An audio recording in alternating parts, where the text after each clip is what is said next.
Janji saya kemarin ya, saya akan menjelaskan mengenai diet lambung. Nah, tujuan diet lambung itu yang pertama bisa meringankan beban kerja saluran pencernaan. Lalu yang kedua bisa membantu menetralisir kelebihan asam lambung. Jadi nanti asam lambungnya biar nggak naik lagi. Nah gitu. Terus syarat dietnya, nah diet itu kan ada syaratnya juga. Yang pertama, makanan dalam bentuk lunak dan mudah dicerna seperti bubur tim itu. Terus hindari makanan tidak merangsang lambung seperti asam, pedas, keras, terus terlalu panas atau dingin. Kan kemarin makan pedas nih Bu ya. Nah itu yang bisa merangsang asam lambungnya buat naik gitu. Jadi harus dihindari. Terus porsi kecil dan diberikan sering. Jadi porsinya makannya tuh kecil tapi sering, nggak boleh banyak-banyak. Terus cara pengolahan makanannya itu juga bisa direbus, dikukus, dipanggang, dan ditumis. Nah ini ada macam-macam makanannya Ibu. Yang pertama sumber karbohidrat. Nah ini yang dianjurkan itu bisa nasi, tim, bubur, roti gandum, terus ada jagung, kentang, ubi. Nah kalau yang dibatasi itu ada mie, roti putih, ketan, kue-kue, biskuit. Nah ini hanya dibatasi, bukan untuk dihindari ya. Nah kalau dari sumber protein hewaninya itu ada daging tanpa lemak, ayam tanpa kulit, ikan putih, telur, susu rendah lemak. Yang dibatasi itu ada daging tanpa lemak, lalu ayam, bebek, sarden. Nah untuk yang dihindari itu daging berlemak, jeroan, sosis, daging asap, gaji, otak, kepiting. Lalu yang dari sumber protein nabati, nah itu ada tempe, tahu, kacang hijau. Nah itu yang harus dimakan.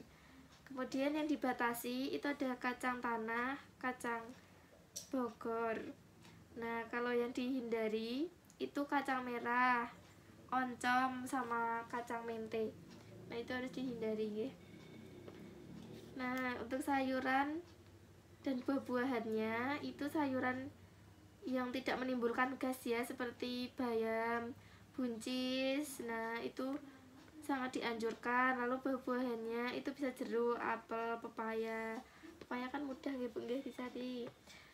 Terus yang harus dihindari itu sayurannya kol, kembang kol, terus ada nangka muda dan sayuran mentah-mentahan itu dihindari. Kalau buah-buahannya itu durian, nangka, nanas. Nah itu harus dihindari ya, jangan makan durian. Untuk bumbu, nah itu yang dianjurkan garam, kecap, kunyit, laos, terasi, seledri. Nah itu dianjurkan. Kalau yang dihindari itu cuka, merica, cabai, sama acar. Nah itu harus dihindari. Nah kemudian ini contoh menu sehari-hari. Nah kalau contoh menu sehari-harinya pagi itu bisa nasi tim, telur dadar, setup wortel, sama teh manis encer.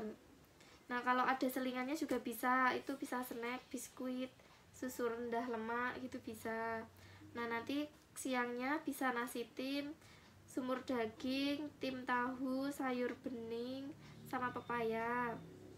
Kalau mau selingan lagi juga bisa snack, puding, apa susu. Nah terus untuk malam kan seharian 3 kali, pagi, siang, sama malamnya itu bisa nasi tim, ikan panggang, bumbu tomat, tumis tempe, setup buncis, pisang. Nah untuk selingannya bisa susu sebelum tidur itu.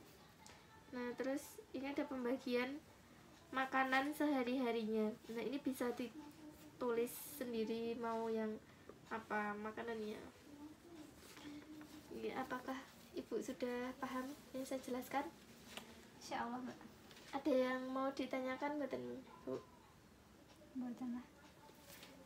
Ya, kalau udah paham saya akhiri ya Bu.